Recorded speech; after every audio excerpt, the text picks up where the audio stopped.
Hi,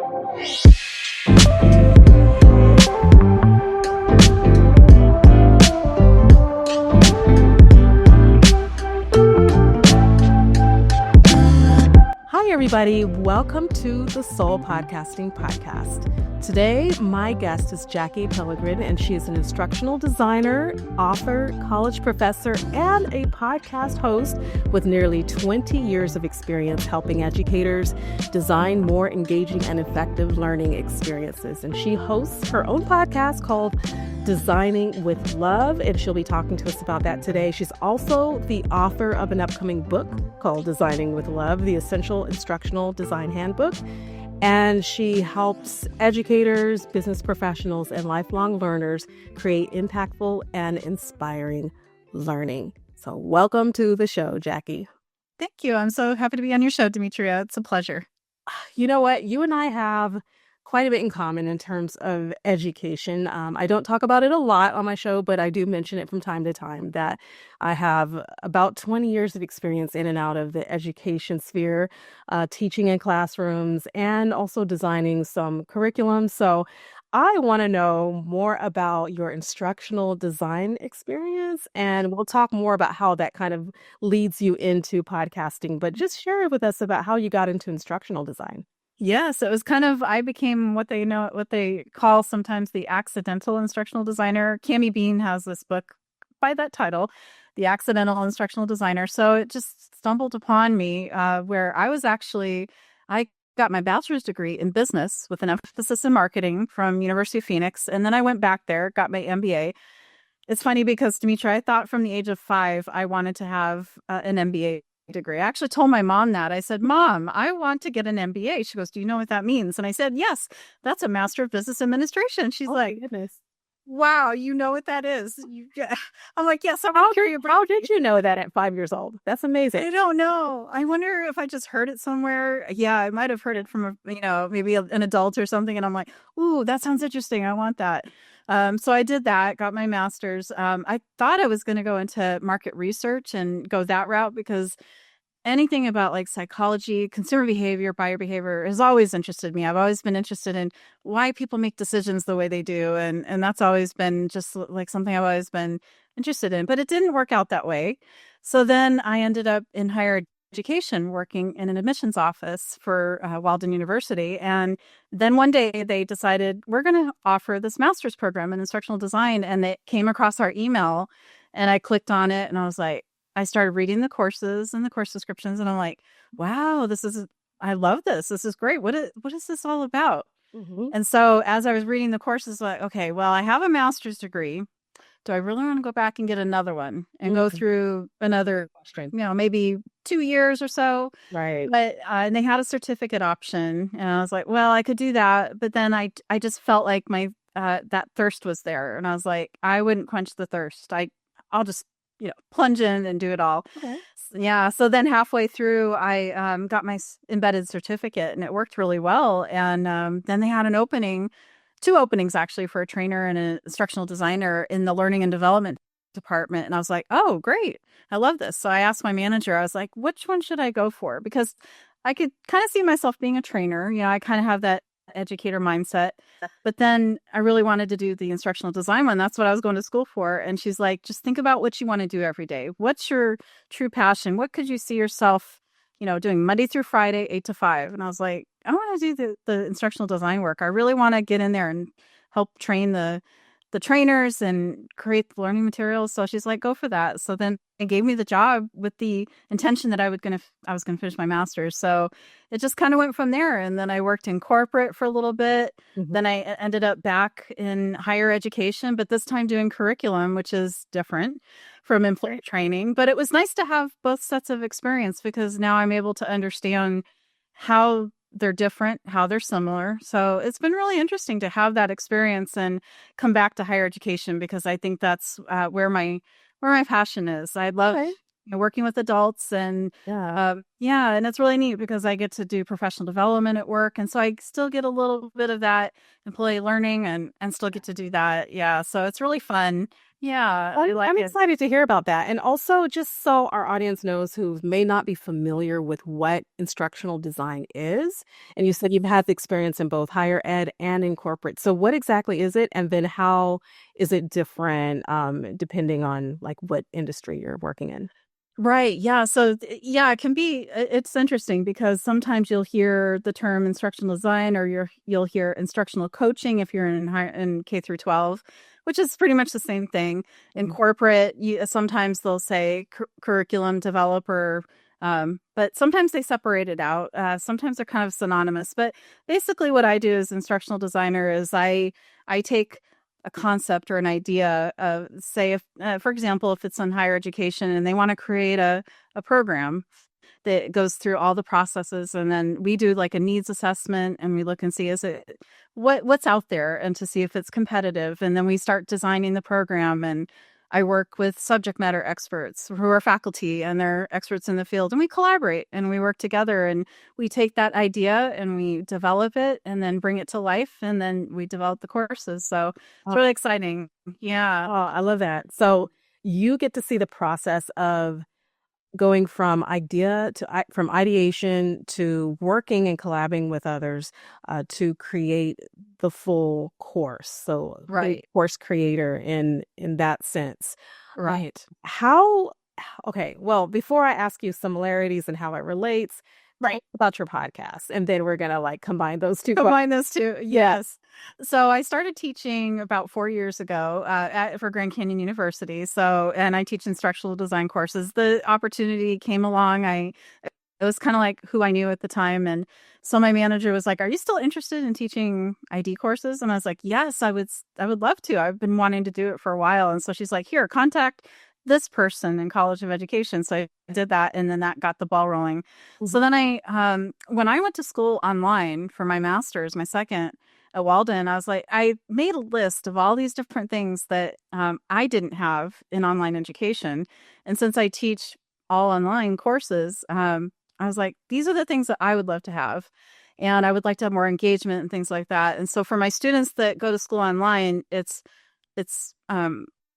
asynchronous. So they don't have the opportunity to interact with me unless I have a Zoom session. So Mhm. I thought, I want to I know I can't mirror how it is on campus for them in person, because in person they do get the opportunity to have those guest speakers that the instructor can bring in, and they have that real world experience. And I'm like, okay, I want to bring that to them. How can I do it in a way that's creative and that they can get that learning and that those bite-sized pieces of information on the go? Right. And it just came across my mind. I was like, why don't I do a podcast? Because then I can just share that, have experts, have Oh, students, and good. blend the solo and the interview episodes together. And so that's where it came along. And then the title, I was actually going through just some different titles, and I was like, okay, I want to have design or designing in there somewhere to Yeah. be akin to instructional design, but also I wanted it to be a little catchy and just like, something where people would go, this name is interesting. Where did you get that name from? So I was like, well, I have a love for learning.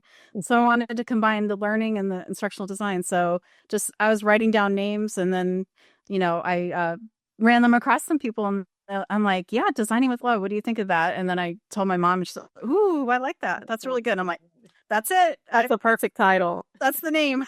Yeah, I love that. It's really catchy and it actually is intriguing because someone looking at that title wants to click and say, "What is this? Designing with love?" Love, What right. does that mean? Yeah. So, Exactly. as you were creating your podcast, and let me ask you, how many years or months are you into podcasting at this point? Yes. So I started my podcast in May 2023. So Okay. I'm just over 2 years in. Yes. Nice, Yeah. nice. Okay. So, one of the questions I wanted to ask you, of course, is about creativity and practicality. So, Yes. would you say that you are a mix of both in your podcast as far as like, are you a bit more creative or like, how does that work for you in your show? Yeah, that's a great question. I love this one because I do blend a little bit of both. I bring the creativity into it because that's naturally how we are as educators and instructional designers. We want to bring that creativity into it. But I also want to make sure my content is practical, it's evergreen. and that it won't change as technology evolves and as things change. So when I have guests on my show and we talk about AI technology or any technology in general, I want to make sure that it's applicable and that, if we talk about systems, that it's not going to be something that's just going to go away anytime soon and that it's going to remain. And so, because I'm about 6 months ahead on my schedule for my podcast. Really good. I know. I was like, I couldn't believe it. Earlier today, I recorded an episode. He's my first international guest. I had him on for part 2 today.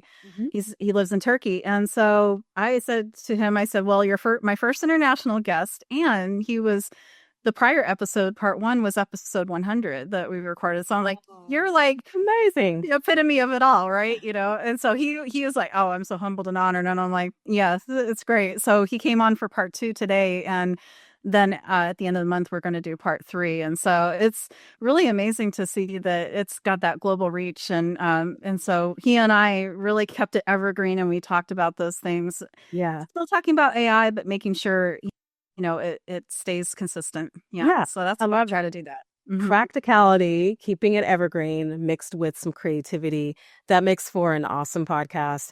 And so I'm also wondering about consistency and value. I talk about that a good bit on my show because I think, consistency is important. We all know that, showing up, but we want to show up with valuable content. And sometimes, we have to do our research, and we're thinking, okay, are we going to run out of ideas at some point? Because staying consistent, it's definitely a job. It is. And absolutely. I'm wondering if you have specific, maybe some frameworks that you use, or just a way that you podcast that helps your audience when they're learning, from you on your podcast. How are you teaching them and transforming their lives through your consistency? What is your, I guess, your process like, and your systems, and how do you make that flow for your show? Right. Yes. So since you and I are both on Podmatch, we know the benefits of that. They have the workflow process, but yes, I also find that other tools like Trello are really helpful. So I have a Trello board, and I keep one for my teaching, one for my podcast, and that really helps because the workflow process in Podmatch is great, but there's some extra features. And I said this to Alex in the last conference that they had, and I got called on stage, and so I said to him, I love the workflow, you guys are doing a great job, don't get me wrong, but there's just some extra features that Trello has, so I utilize that. And then I just have a consistent framework in place where all my interview episodes are released on Sundays, and those are my even episodes. And my odd ones are my solo episodes that are released on Wednesday. So it's like that midweek. And I found that that's the sweet spot. So it's really nice. So I have that consistent schedule in place. And of course, my interview episodes are longer. So, and then the solos are shorter. And those actually include some interactive content with it too. So not only are they getting the audio, because mine's audio only, but they're also getting that interactive content as well. And and I always welcome my guests to share any content they have or anything they want to share that I put in the show notes. So it really blends that, that ability to be able to do that, because a lot of my listeners will be listening while they're doing housework or, as you know, or while they're studying or something like that, or on their commute. So I try to make sure I blend a little bit of both and kind of give them a taste of, both the expert and a little bit of the solo, where I can just talk to them about, hey, here's some things you can do this week to kind of take your learning and your training to the next level. So, yeah. I love that you have that flow of, there are certain days that are, well, for sure, you said, Sundays, it's when you release certain episodes. You said that you have certain days you do your, I guess your even numbers is maybe your interviews, and the other it's going to be your one-to-one chats, I guess. Correct. Yeah. So I like that flow, and it's kind of something I've been doing too. I'm doing a 1-to-3 ratio of 3 interviews and then 1-to-1, but that's changing up soon as I change my systems. But I love that when we figure out a pacing schedule that works for us, and it just kind of flows easier as we know what to expect, what's next, and then what our audience is really enjoying, right? And So I just think that's all really important in designing because you're talking about, designing as an instructional designer, but also you're designing your podcast and that's a like kind of a leg of your work that you do as an instructional designer. Your podcast Right. is a part of that. So I'm all Exactly. that. Let's kind of jump into AI and Yeah. authenticity and voice and kind of the intersection between them because that is huge now as we're talking about tech and AI. It's shaking up the creative industry, Mhm. shaking up podcasting. And so as we're using AI and we all have different ways that we use it and integrate it into what we do, I would love to know some human-centered ways that podcasters can use AI to streamline our process without losing our soul, without losing our own authenticity and personal voice. Right, exactly. It's so important to keep our human side of it and our voice into it. Yeah, because no computer can match what we can do. So that's the great, thing about AI. It's a computer. And so yeah, so I try to make sure whenever I utilize AI, I use it in different parts of the process. I use it to generate topic ideas for my solo episodes just so I can stay fresh and say, here's some ideas I have, and I just use it as my collaborative partner. That's what one of my guests said one time is I like that idea of a collaborative partner. So I just kind of take it and just say, okay, here's some episodes that I've done, or here's a series that I've done of episodes. Can you give me some ideas of where I can go next, or a different series I can do? And then ChatGPT or whichever tool I'm using, Copilot sometimes will just give me those ideas, and or I'll say, can you give me 10 ideas for upcoming episodes I could do? And then I just kind of go from there and I start to outline it, but then I'll run it by AI and I'll say, okay, here's my structure. What does it look like? Is there anything I can tweak, or is there anything I can do to improve it? And then I'll just kind of keep working with AI and then get to the point where I'm like, okay, yeah, this looks good. But I want to add my own voice to it. So I always make sure I do that. Yeah. So it's really fun to do that. I started doing it with my interview episodes too, to kind of help me get my interview sheet ready, like what you did with your questions, right? Yeah, So exactly. I kind of utilize that. I utilize a little bit of Podmatch, which has AI in it, and I kind of utilize those features in there. And then I just take a little bit of that, take my structure, and stick it into ChatGPT and say, "Hey, I have this podcast interview I'm doing with a guest, and I have some of their information and their biography. Can you help me kind of frame it, knowing that this is my structure?" And then it Right. takes it from there for me. Right. So that's really Absolutely. fun. I love Yeah. hearing other people's processes and especially podcasters. And it sounds like a lot of us are doing something very similar in terms of how we approach AI and integrate it. But we are ultimately, in charge of what our output is and what happens afterward. And Right. our voice is infused throughout all of it. And we have a right to change things and shift things around as we need to. But, AI is just kind of, in some ways, it's a muse for us. Yeah, when we get those ideas and then we can use that to launch our programs, our podcast episodes, our blog posts, and whatever we're working on. So it's been Yes. really, really helpful to me and Absolutely. to a lot of us. So, Right, oh, exactly. so that said, we've talked about creativity.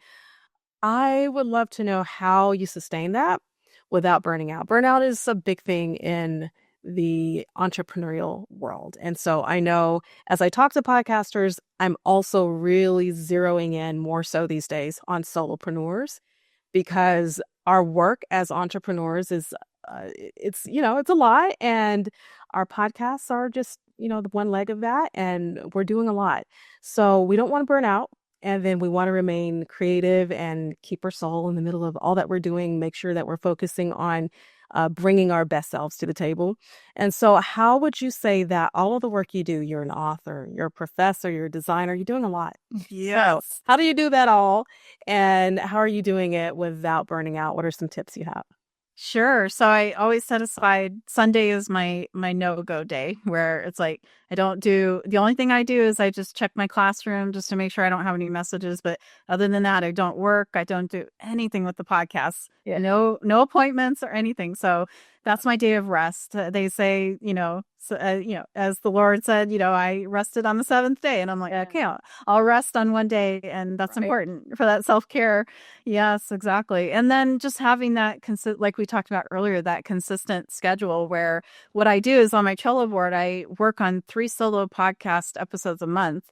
Mm. And then I put, labels on them, and I say, okay, I want to have these done by this period of time. And sometimes I'm ahead of schedule. It's really neat. So I just basically bulk them out, and I do 3 at a time. And then I just kind of have that, kind of process and workflow where I'm like, okay, here's where I'm going to develop the outline. And then I'm going to, and I just kind of, it took me a little bit, but I kind of figured out that process and what really worked well. And it's through trial and error, of course. But yeah, I would say just doing that, taking that one day that you can just know that that's time for you. And the great thing is if you're ahead of schedule, it gives you time, like during the holidays, like we have the holidays coming up. So I know I've got 30 episodes already planned, ready to go. And I'm like, look at that. I can take Thanksgiving off. I can take Christmas off.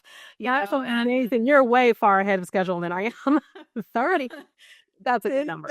I'm like, wow, how did that happen? It's just amazing. So it's great to know that when you get that, when you get ahead, and it's easy to, think, oh, I'm ahead, great. And I'll just slack off a little bit. But then if you do that, you start to get into that pattern.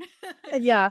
So yeah, I think, just finding a little bit of time each day without overwhelming yourself, I think is always, a good way to do it. And then just know to have grace for ourselves. And so I'm graceful with myself and say, okay, yeah, I didn't work on it today, and that's okay. It's all right if I pick it up the next day and just learn not to beat myself up about it, and it's okay. So Yeah, I love we'll always be there.